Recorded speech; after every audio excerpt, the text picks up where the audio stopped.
Hey, what's going on? I watched The Road to Double or Nothing. I'm fascinated because I think it's a great idea. Thought it was well executed overall, and I just kind of want to have a record of these things. And I know it's something that most people don't really cover. Another reason that I feel obligated to cover it. It's part of the landscape. I want to cover it. So let me see. The opening clip. I would not be shocked if they used this for the opening for Double or Nothing tonight.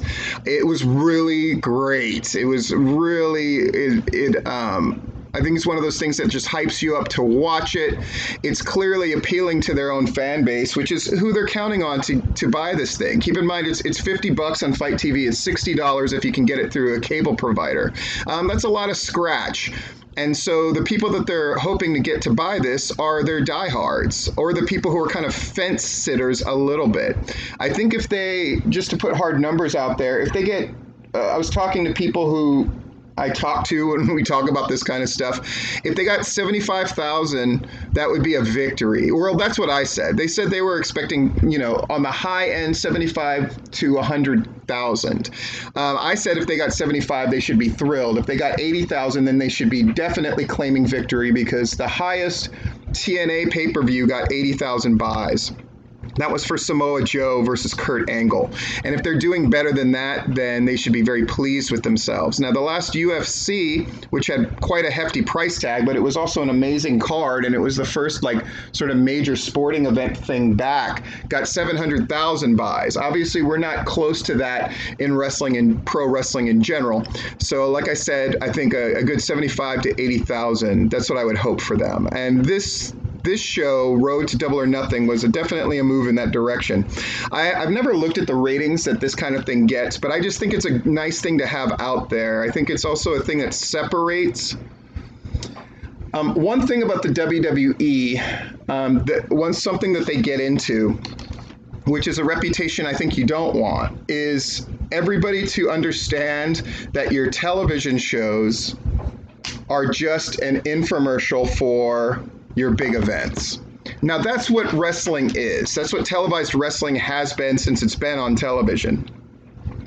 But you don't want to have it be that strong of an indicator. So I think having a separate hype show like this is another way that AEW distinguishes themselves, and it plays to their strengths, which is putting together clip packages, which normally we would see as the exclusive domain of WWE, but AEW, they're fighting the fights that they should be fighting. Anywhere where they can equal the WWE or beat them, they're starting to do it. I'm really hyped for that. Now, keep in mind that the ratings for the show overall are very low. They're still beating NXT, but we're definitely in a period where pro wrestling is not doing well.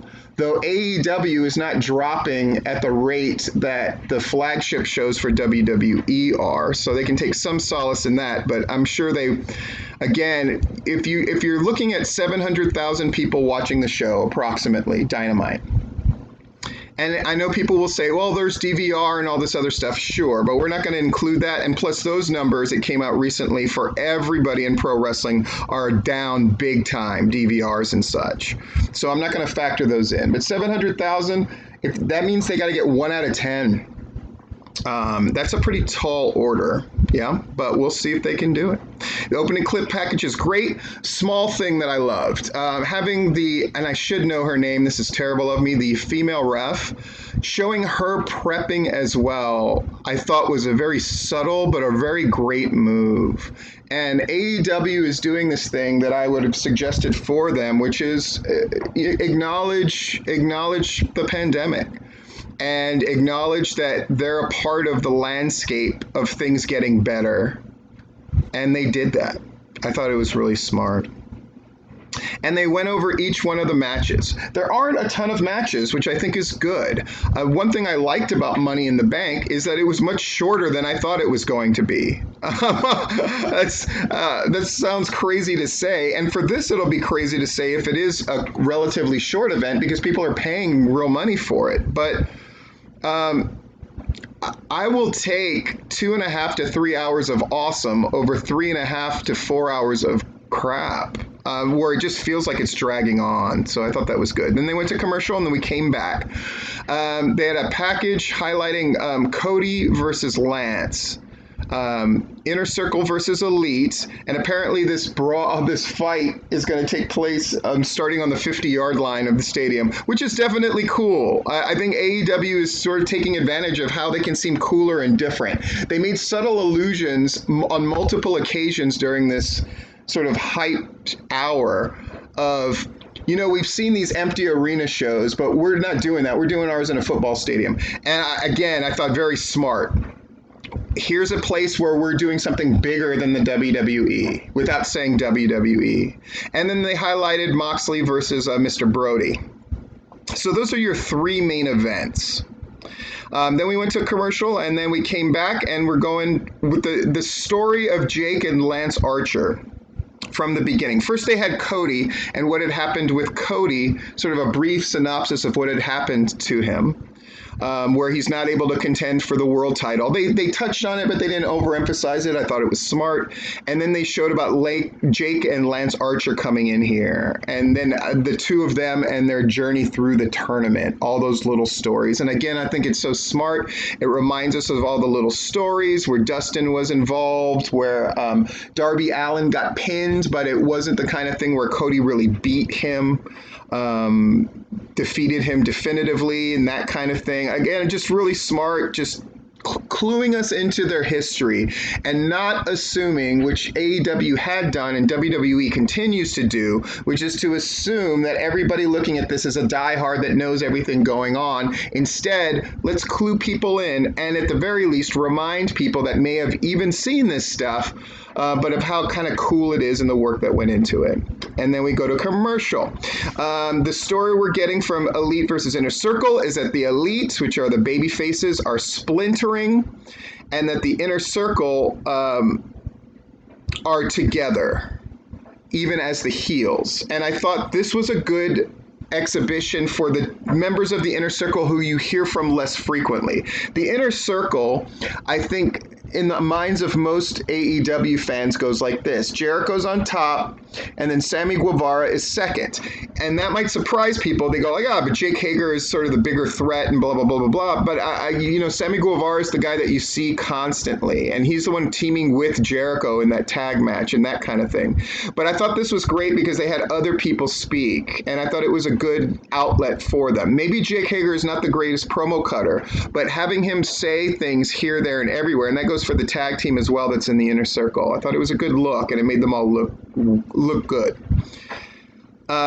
And the story that they're setting up, the stakes for this match, that's one thing I really like that they did during Double or Nothing. What are the stakes? Now, when there's a title on the line, that's obvious. But in this case, there is no title on the line. So what is it? It's who's going to affect the landscape at AEW? Is it going to be the Elite, whom everybody assumed? And I think having that clip of Kenny Omega play more than once where he's just like, we always assumed it would be us, and we're still going to change wrestling no matter what. But what if it's not us that's going to do it? If we lose this match, maybe that's just an indication that it's the Inner Circle that's going to change AEW in their image and not us. Great, smart stuff. And they did it as well and we went to commercial and we come back when the Nyla Rose versus Hikaru Shida. I think it was very smart that it's not only for the title, but this idea of if Hikaru Shida can win the title, that she'll be a true international superstar. So it's almost putting it's baby facing her even further, because there's this implication that AEW will get a bigger standing, not just Hikaru Shida, without saying it overtly. And I love when you show, don't tell, or imply things sometimes. I thought Hikaru made a great argument for herself when she said, I beat Aja Kong in Japan. I can beat people who are bigger than I am. They're also not making a big thing about Nyla Rose being trans, which I think is smart. I think people clearly know when you look at Nyla Rose and the size of Nyla Rose, but showing Beast Bomb and showing her destroy all these people, it's just a well done, well set up match. So I thought also that the commentators kind of picking a winner in this one was a great look because they didn't do it for everything. And I would urge AEW to keep up this thing where we're not just doing the same thing again and again for each match, but finding a way to tell a different story and make each match special. These things will not translate directly into buys right away. It's about laying the groundwork for the future. And as long as they keep up with it and keep consistent. And then they had a bunch of celebrities and athletes and actors and all this stuff chime in on Cody Rhodes versus Lance Archer, which was a nice little segment. Again, this reminder that AEW is a big player. I think getting Mike Tyson to present the title, the TNT title, is really smart. They happen, I mean, sometimes you get a hot hand, and Mike Tyson right now is in the news a lot and is a hot hand. Going into the second to last thing from commercial break. We talk about the casino ladder match, and I heard today that Phoenix is not going to be a part of it. After seeing that bump that he took, it doesn't surprise me, but that is bad news. I'm sorry about that. Here's the thing. Everybody's obviously saying how they're going to win the casino ladder match. Everything from the kind of serious nature, like Scorpio Sky, to people who are more arrogant about it, etc., etc. The Orange Cassidy thing played off of that really well. And I noticed in all the promo shots, he's in the front. Obviously, this is going to be not a showcase for him necessarily, but this is sort of his coming out party as far as he's had matches, certainly. And he even had a pay-per-view, quote unquote, match against Pac where he went under. But I love that they're really pushing his whole thing, and he's the one who capped off this whole promo segment by going, wait, so it's a ladder match? And then they've had to explain in clip after clip that it's a ladder match and what that means. And he goes, so a ladder match with like all those guys? And his friends in his group like, yeah. And he goes like, yeah, I'm not going to do good, which I thought was hysterical. You know, a lot of people are going to hate it, but again, if you're going to do a gimmick, do it. And they're really letting him do it, and I love it. Now we're in the last segment, and it's appropriately the main event, which is the title match, which I've said before that I think it's got a hard road to hoe, right? You're going to have this like crazy beat-em-up brawl with the Elite and the Inner Circle. You're going to have the match with all the emotion in Cody and Lance Archer, with all the bells and whistles in that match. What are these guys going to do? And I think they went the right route, which is just, it's set the stage. It's subtly lowered the bar in that, you know, you've got all these bells and whistles in the other matches, but it also provides a place for Jon Moxley and Brody Lee, let's just be honest, and of course this is my opinion, but I think both of them, to some extent or another, still have things to prove to the wrestling world.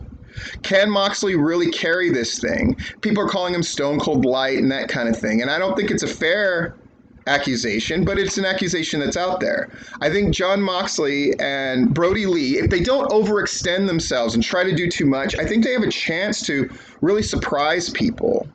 I hope they don't pull out anything too gimmicky for this, some kind of like huge swerve at the end or some nonsense like that, though I know the temptation is going to be there. But I like the simple story of how does Moxley deal with the Dark Order? They're all out there, and Moxley is proven to be this sort of man alone, and he's not going to accept help. So they've set the stage for greatness to happen on this pay-per-view in general, and the Jon Moxley and Mr. Brody match in particular. So it has a hype package. This thing completely worked to me.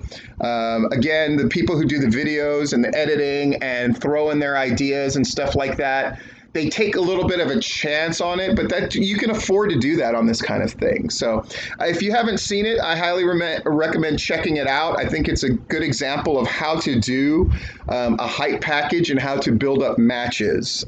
Very impressed, and I'm looking forward to the event tonight, and I'm definitely going to report on that as well.